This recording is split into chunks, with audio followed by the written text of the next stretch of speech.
Of infertility and recession is forcing some hopeful parents to get creative. In the US, it costs as much as $100,000 to use a surrogate mother to start a family. But get on the plane to India and it could be much cheaper. RT Priya Shridhar met one couple who did just that. Eric and Susan Freudenthal came to India from Texas 2 weeks ago. India is a bit of a challenge for someone who's used to traveling in the States and in Europe. But you figure out your way around. Susan, you should come up and take a look. And they're not here to see elephants and buy bangles. They also came to meet Peter for the first time, their new baby boy. It was the easiest pregnancy I ever had. Although Peter is genetically their baby, Susan didn't actually give birth to him. Hey there, little guy. An Indian surrogate who they'd never met did. Around 10 years ago, we decided we would try to have a child, and it didn't happen naturally. We'd pretty much given up hope, and we spent a bunch of money. And that's when we just realized Indian surrogacy was actually something that was reasonable.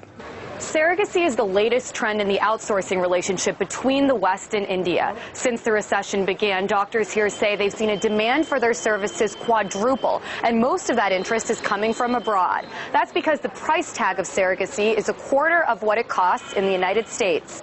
Eric and Susan found this Delhi fertility clinic online while they were at home in the U.S. They paid the clinic $25,000, which covered everything from the surrogate to the lab work. In the United States, they would have spent 4 times that much.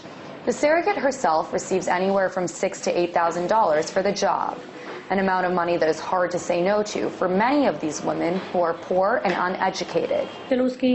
For people here, it's a huge amount of money, much more than they could possibly make in a whole year.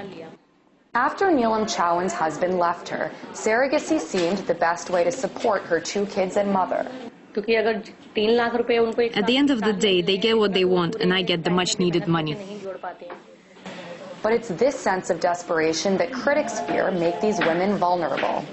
That because women are poor, because they are available because they have the challenge to survive, and for just survival, they have to sell their womb, and here are people who are exploiting it. For Eric and Susan, however, the issue isn't so black and white. They're happy that their Indian surrogate gave them a shot at completing their family. You know, she didn't seem at all upset. She seemed like she did something really nice, and as far as I'm concerned, she did. Ending their 10-year journey to have a baby in a place they never expected. Priya Shridhar, RT, New Delhi, India.